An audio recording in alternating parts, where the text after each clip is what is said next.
তাহলে what is the lesson, moral of the story কি? Moral of the story হচ্ছে আসছিল আজানকে ব্যঙ্গ করার জন্য, বিকৃত করার জন্য, হয়ে গেল মসজিদুল হারামের মুয়াজ্জিন।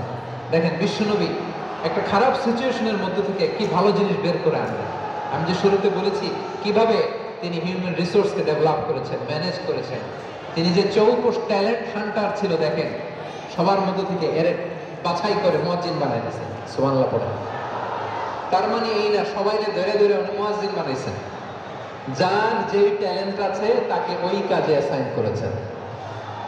যার যেই প্রতিভা আছে তার প্রতিভাকে ইসলামের কাজে লাগিয়েছেন। সুবহানাল্লাহ পড়েন।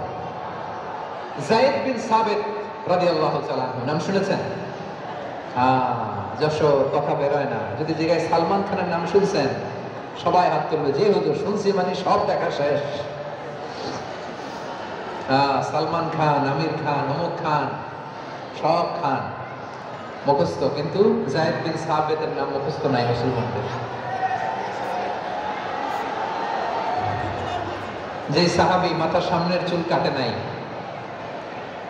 মসজিদুল হারামের মুয়াজ্জিন বানাইছেন বিশ্বনবী, সাহাবীর নাম কি? খায়া ফেলেছে, স্লোগানের সাথে খায়া ফেলেছে। আবু মাহজুরা, কি নাম? আবু মাহজুরা আল জুমাহি রাদিয়াল্লাহু তাআলা। এই নামটা আজকে নিয়ে যাইতে হবে যশোর। আবু মাহজুরা রাদিয়াল্লাহু তাআলা। দুই নম্বর বলছিলাম যায়েদ বিন সাবিত রাদিয়াল্লাহু তাআলা। বিশ্বনবী দেখলেন মদিনার এই আনসারী সাহাবী হাইলি ট্যালেন্টেড, ইন্টেলেকচুয়াল, মেরিটোরিয়াস, জ্ঞানের প্রতি তার আকর্ষণ, মারাত্মক আকর্ষণ। বিশ্বনবী তাকে দায়িত্ব দিলেন, কোরআন যা নাজিল হয় তুমি লিখো, কাতিবুল ওহী বানায় দিলেন। সুবহানাল্লাহ। যায়েদ বিন সাবিতের আবার আযান শিখার নাই, কারণ তার মধ্যে বিশ্বনবী প্রতিভা দেখেছেন, একাডেমিক প্রতিভা। বিশ্বনবীর একাডেমিক প্রজেক্টগুলো তিনি হ্যান্ডেল করতেন। যায়েদ বিন সাবিত ছিল বিশ্বনবীর ব্যক্তিগত সচিব। কি ছিল? ব্যক্তিগত সচিব, বোঝেন নাই? বিশ্বনবীর ব্যক্তিগত সচিব এবং দোভাষী। ইহুদিরা কিছু লিখে দিলে এটার অর্থ বিশ্বনবীরে বুঝায় দিতেন, আবার ইহুদিদের কাছে কিছু লিখতে হলে তিনি লিখে দিতেন। বিশ্বনবী একদিন বললেন, ইন্নী ওয়াল্লাহি মা আমানু ইয়াহুদা আলা কিতাব। ইহুদিরা যে চিঠি পাঠায় অর্থ তো বুঝি না, আরেক ইহুদি আইনে অর্থ করা লাগে। আবার ইহুদিদের কাছে কিছু লিখে পাঠাইতে চাইলে আমরা তো লিখতে পারি না, ইহুদিরে দিয়ে লেখা লাগে। ওরা যে পয়রা শোনায় লিখে দেয়, আমি ওদের বিশ্বাস করি না। আমার নিজের একজন লোক দরকার।